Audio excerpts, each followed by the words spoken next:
So, I'm Michael Scoville, one of the steering committee members involved with this excellent workshop. I think it's excellent anyway.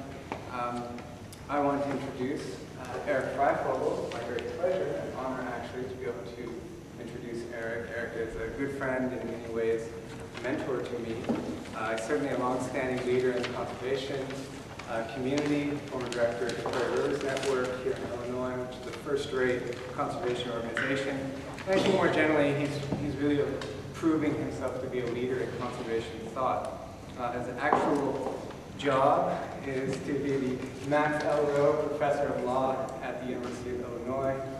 But what I think is most interesting and admirable about Eric is that he's a big picture thinker, which is to say, he gets a sort of basic point that if you're serious about conservation, and you need to attend to sort of cultural attitudes and perceptions of nature that are really in the way of the conservation ethic emerging, becoming possible, in fact taking root. And many of his works attest to this. I'll just mention a few of his works. Some of his texts, recent books in conservation thought include Why Conservation is Failing and How It Can Regain Ground, published in 2006 by Yale University Press. He edited a wonderful collection of essays called The New Agrarianism, came out in 2001. Has a book called Bounded People, Boundless Lands from 1998, and an early book, Justice and the Earth, perhaps his first book, actually, came out in 1993. He's also a very important voice in the discussions regarding private property rights and nature. Just published a book called On Private Property, Finding Common Ground on the Ownership of Land, came out in 2007 from Beacon Press, and has another text, came out in 2003, called The Land We Share, Private Property and the Common Good, and also, as if he hasn't already done enough, has put out a law school case book called Natural Resources Law, Private Rights and Collective Governance. And despite this quite busy private writing schedule, he's also kind enough to come here and give us a talk today entitled The Challenges of Collective Action. So please welcome.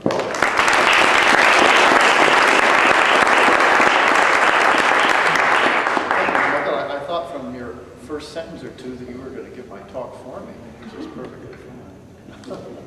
You probably could do so. I am pleased to be here and want to thank you for inviting me.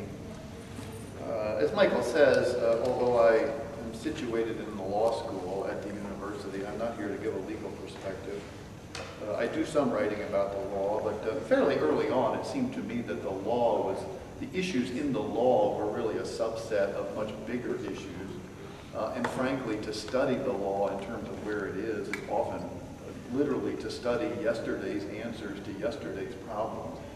And if you really want to get on the front edge to thinking about big issues of nature and culture, you've got to sort of transcend the field and look at bigger pictures. And that's sort of what I've been trying to do for 20 years or so. But the law school provides me a good home, you know, as long as I teach my classes, they let me write about what I want to.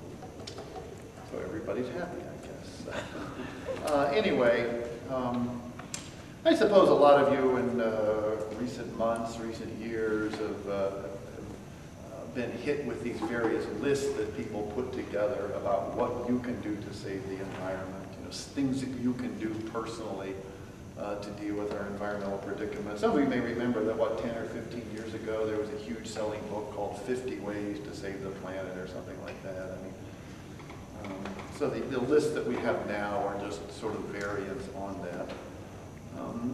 What I want to say is, well, I think these lists are well-meaning. I think the things that they're proposing that you do are really quite trivial. And even if lots of us did the things on the list, we would hardly begin to make a dent in our environmental problems. It is good, I think, that they focus attention on human behavior because our environmental problems are problems of human behavior. You know, there's nothing wrong with the earth in which we live. You know, this is the planet where we live. It's not like we can, you know, complain that it's a second-rate planet and take it back to the planet store and turn it in for a better one or something. I mean, you know, we got to live here, and that means we need to tailor our behavior so that we're living well on this planet. So our environmental problems are all problems of human behavior.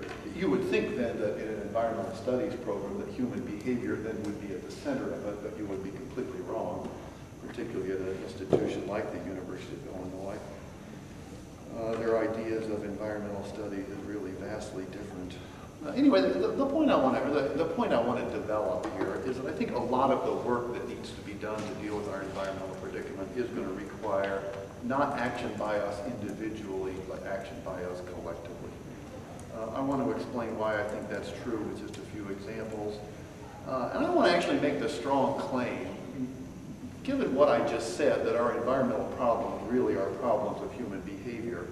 I want to say our most grave environmental challenge today, it is not human-induced climate change, it is not, with due respect, declining biodiversity, or water shortages which are looming. It's not the lack of scientific information, although more and better science could help. It is not lack of technology, although again, more and better technology would help. I think it is our inability to come together, to act together, and to make good collective decisions. And we're hardly even working on that problem. So let me start with a few examples. I mean, let's imagine that we've got some nice natural area on the edge of town. That I admit this is sort of counterfactual. But that's okay. Philosophers love counterfactual hypotheticals. Let's imagine we've got some wonderful natural area on the edge of town. Maybe it's suitable for a wilderness protection, or maybe it's suitable for wonderful wildlife habitat. And you're here living in this town, and you're thinking, aha, I want to see that protected. I'm going to do my part. I am not going to rush out there and buy a piece of land and build a house or build a cabin. I'm going to leave it alone. That's perfectly fine. You leave it alone, and somebody rushes in and does the same thing. Your restraint, your effort to do it, really accomplishes nothing. You've just sort of left room for somebody else to come in and alter it. Or think for a minute about the aquifer that we have here locally, the Muhammad Aquifer. You're thinking, all right, I'm going to do my part. I'm looking at my checklist. It says save water. I'm going to save water. I'm going to reduce the amount of water I withdraw. Well, frankly, of course, you're just leaving the water for somebody else to take. If enough people refrain from taking water, then our local community gives a permit to somebody to build a big ethanol plant, and they just take out all the water. So all the water's gone anyway. Your efforts at restraint have accomplished essentially nothing. Let's say, though, that you own the land. You're not talking about somebody else. You're saying, I'm a landowner. I'm going to make good use of my land. Maybe I'm going to use it for habitat for some of these grassland nesting birds, or maybe habitat for some rare butterfly, or I'm going to give home for wolves, and I'm not going to hurt the wolves on my land. Well, of course, the problem there is the animals move off your property and they get killed somewhere else. Or the breeding population isn't enough in the area, and your habitat doesn't help much. I mean, habitat fragmentation, we heard, is a huge problem, and if all you're doing is providing a little fragment, it might be that you're hardly benefiting the species at all. Let me shift to a couple other examples. A lot of you probably know that aside from air conditioning, the biggest user of the biggest energy-consuming appliance in most people's homes is the refrigerator. What a lot of people don't know is that refrigerators use a lot more energy than they need to use because the cooling unit is on the bottom.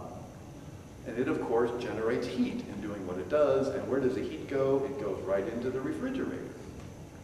And then, of course, you need more electricity to get rid of the heat that you've just generated. The estimates, I don't know what the latest numbers are. I'm not the engineering type here, and I can send you to someone if you want more up-to-date information. But generally, it is said that you reduce energy consumption in a refrigerator simply by 25% by putting the cooling unit on the top. You add that up nationally, if all of our refrigerators were designed that way, there would be literally dozens of power plants that we could close, or wouldn't have needed to build to begin with. Somebody did an estimate years ago about all of our nuclear power plants. He said we were in this craze of building nuclear power, but if instead we had gone through the country and replaced every air conditioning unit with the most efficient model, we could have avoided building all 100 nuclear power plants at vastly lower costs. I mean, vastly lower just dollar cost, without regard to the environmental consequences of this. Both of those things, of course, would have taken collective action.